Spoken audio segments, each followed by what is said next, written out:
এই সিমের পিঠাটা কীভাবে বানিয়েছি আর আমার শাশুড়িমা কীভাবে আমাকে শিখিয়েছে, আপনারাও এটা শিখতে পারবেন। তাহলে আমরা মূল রেসিপিতে চলে যাচ্ছি। শীত আসতেছে, পিঠা কি না খাওয়া চলে? পিঠা অবশ্যই খেতে হবে। আমি আজকে দেখাবো চুই পিঠা। তা চুই পিঠা কীভাবে বানাবো, সবসময় তো একভাবে আমরা বানাই।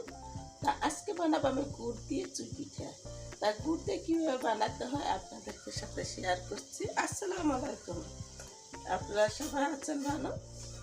আর আমার এদিকটা গলাটা ভাঙা, তাই আপনারা মনে করছেন যে গলাটা ভাঙা, সে কীভাবে কথা বলে। আসলে কথা তো বলতেই হবে, কথা না বললে তো আপনারা বুঝতে পারবেন না। তো এখানে দিয়ে দিলাম আমি আখের গুড়, আর দিয়ে দিচ্ছি আমি ফ্লেভারের জন্য কিছু এলাচের গুঁড়া। আপনারা এলাচ আস্তাটাও দিতে পারেন, যদি আমার মতন পিঠাটা বানান তাহলে আস্তা দিতে পারেন। আর দিয়ে দেবো একটু লবণ। আমি কিন্তু এই গুড়ের ভিতরে আর দুধ অ্যাড করবো না, কারণ দুধটা এখন দেবো না, আমি পরবর্তীতে দুধ দিয়ে দেবো।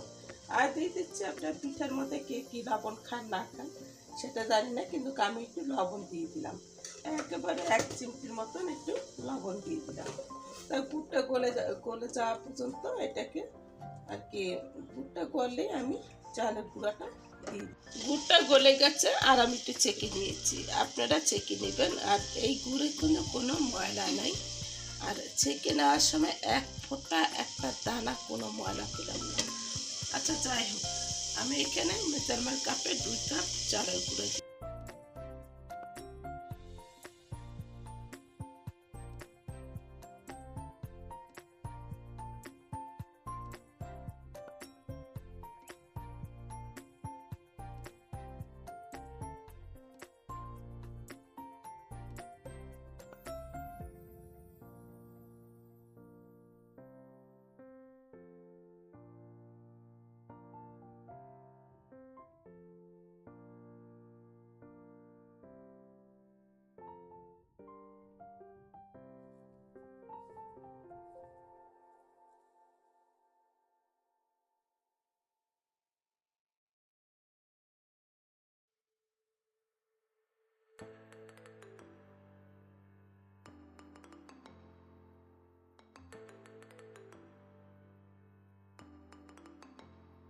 হয়েছে 2 কাপ চালের গুঁড়া।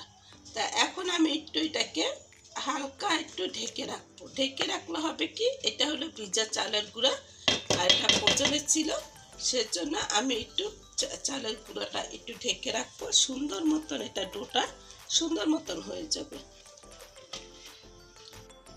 এখন কিন্তু এটাকে ঢাকনাটা উঠিয়ে ফেলবো, আর আপনারা ঢাকনা দিয়ে এটাকে সিদ্ধ করে নেবেন, তাহলে কিন্তু খুব সুন্দর মতো সিদ্ধটা হবে।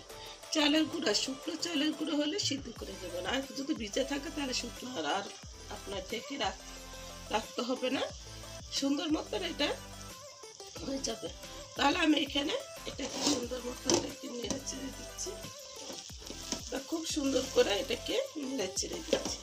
আর আমি একটু এখানে একটু ঘি দিয়ে দেবো সুন্দর একটা ফ্লেভার আসার জন্য। এটা যে আমরা যেভাবে বানাচ্ছি পিঠা সেভাবে আমি আজকে বানাবো না, আমি আজকে অন্যরকম বানাচ্ছি। চুই পিঠার শেপটা একই হবে, কিন্তু পারফেক্ট আপনারা আমরা সবসময় আগে চালটা সুন্দর মতন আমরা সিদ্ধ করে নিই, তারপর আমরা সব কিছু দিই, ঠিক না? আমি এখানে দিয়ে দিচ্ছি একটু দানাদার ঘি, এটা দিলে খুব সুন্দর একটা ফ্লেভার আসবে। ভাবছেন পিঠের মধ্যে আবার দানাদার ঘি দেয়, আসলে এটা কিন্তু আপনারা একবার বানিয়ে খেয়ে দেখবেন তাহলে হবে। এখানে কিন্তু নারকেল অ্যাড করে দিতে পারেন, এখানে গুড়টাও অ্যাড করে দিতে পারেন। তা আমার কিন্তু এটা হয়ে গেছে বন্ধুরা, আমি এখন এটা চুলা অফ করে আমি এটাকে ঠান্ডা করে তারপরে আমি এটা ডলে নেব।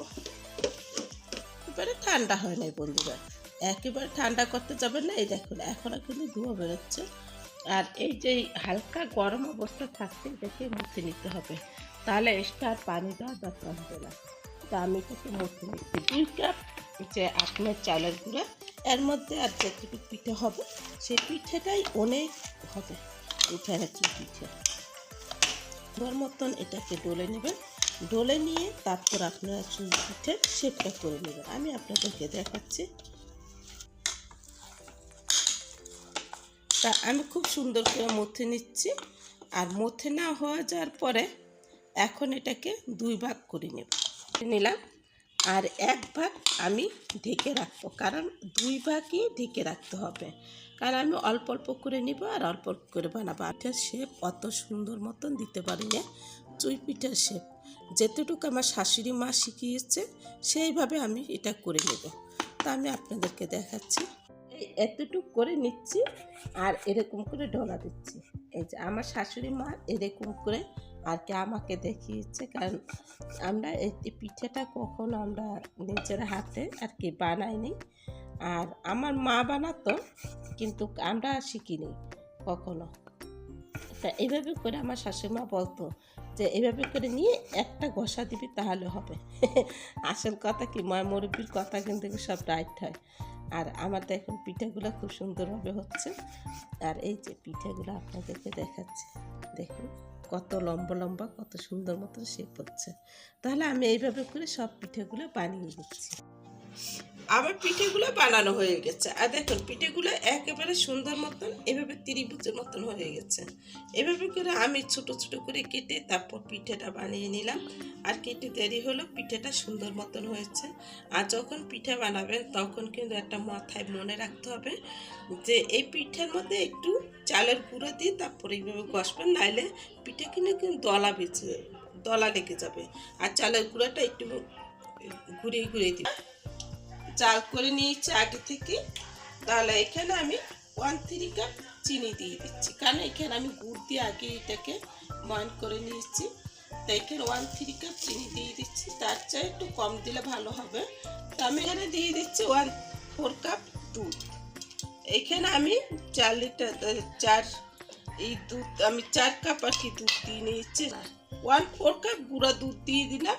আর লিকুইড দুধ কিন্তু আমি পুরো একটা প্যাকেট পুরোটা দিয়ে নিয়ে নিলাম। তাহলে এখানে আমার এই দুধের এটা খুবই সুন্দর একটা খিসার মতন হবে পিঠাটা, আর খুব ঘন একটা সুন্দর আকর্ষণীয় পিঠা হবে। তা আমি এখানে এলাচের গুঁড়াটা দিয়ে দেবো বন্ধুরা।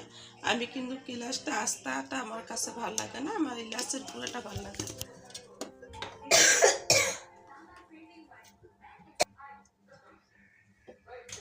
সাথে দিয়ে দিচ্ছি একটু লবণ, মিষ্টির মধ্যে একটু লবণটা দিলে একটু ভালো লাগে, এটা আপনারা একটু দিয়ে নেবেন। আর এখানে আমি কিছু একটু বাদাম দিয়ে দিব, যেহেতু আমি নারকেল দিই, নারকেলটা আমি পছন্দ করি না, তার জন্য নারকেলটা দিলাম না। দুধটা এখান থেকে জাল হতে হতে আমি বাদামটা দিয়ে দিব। এখানে 1/4 কাপ বাদাম দিয়ে দিলাম। আপনাদের কাছে বাদাম যদি এরকম করে না দিতে ইচ্ছে করে তাহলে আপনারা পেস্ট করেও দিতে পারেন, বা এরকম আস্তা করে বা আরও একটু গুঁড়ো করেও দিতে পারেন। আমি বাদামটা দিলাম, যার জন্য আমি নারিকেলটা দিই না, তার জন্য আমি বাদামটা দিয়ে নিলাম। আপনাদের নারিকেল পছন্দ না, আপনারা নারিকেল দিতে পারেন। গুলো দিয়ে দিচ্ছি, দিব আর একসাথে দিব না, একসাথে দিলে এটা আবার নাড়তে হবে বা নিচ থেকে লেগে যেতে পারে, কারণ এটা হলো দুধটা আমার ঘন অনেক, তাই আমি একসাথে এটাকে দিব না। এক পলক হলে আমি এটাকে নামিয়ে ফেলবো, কারণ এই পিঠাটা আগে থেকে সিদ্ধ করা। আর এখানে তো জানেনই আপনারা, আমি তো এখানে গুড় দিয়ে এটাকে ময়ান করে নিয়েছি। খুব সুন্দর করে এটাকে নেড়ে চেড়ে দিতে হবে, নিচ থেকে কিন্তু নাড়ে লেগে যাবে। আমি খুব সুন্দর করে এটাকে নেড়ে চেড়ে দিচ্ছি। আর দেখুন এই যে খিসে পিঠাটা কিন্তু হয়ে গেল, আর এত সুন্দর পিঠাটা হয়েছে, একটাতে কিন্তু পিঠা ভাঙে নেই, আস্তে আস্তে পিঠা রয়ে গেছে। আমি কিন্তু এটাকে 3-4 বলক উঠিয়ে নিয়েছি, এখন আমি নামিয়ে ফেলবো। বেশিক্ষণ বলক দেবেন না আপনারা, তাহলে কিন্তু পিঠা ভেঙে যেতে পারে, কারণ এই পিঠাটা হাতে করা তো, এটা রোদে শুকানো না। চুলাটা অফ করে দিচ্ছি। আর দেখতেই পাচ্ছেন কিরকম ঘন হয়ে গেছে পিঠাটা।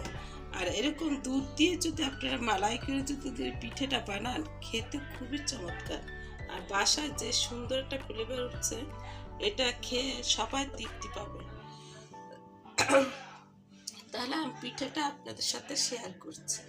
পিঠাটা যদি সুন্দর লাগে তাহলে আপনাদের জন্য এই পিঠাটা, আর এই পিঠাটা এত সুন্দর হয়েছে যা কল্পনার বাইরে। আমি একটু আপনাদের সাথে শেয়ার করছি। আর দেখুন পিঠাগুলো কিন্তু সব আস্তে আস্তে রয়ে গেছে।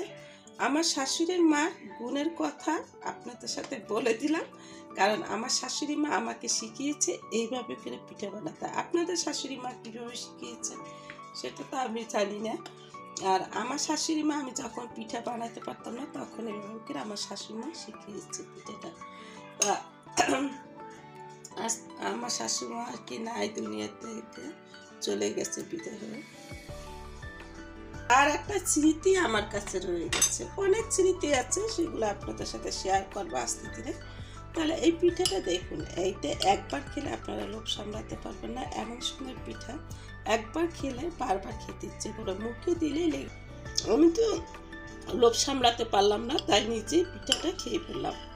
আপনারা এভাবে করে পিঠাটা বানিয়ে খাবেন আর সবাইকে দিবেন, সবাই এনজয় করবেন।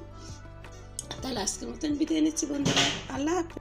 যেটা আমি দুয়ারে উঠতে উঠতে না, ঠান্ডা না হতে আমি খেয়ে ফেলাম। আর ঠান্ডা হলে যে কত মজা হবে সেটা আপনারা বুঝতেই পারছেন। তাহলে আজকের মতন বিদায় নিচ্ছি বন্ধুরা, আল্লাহ হাফেজ।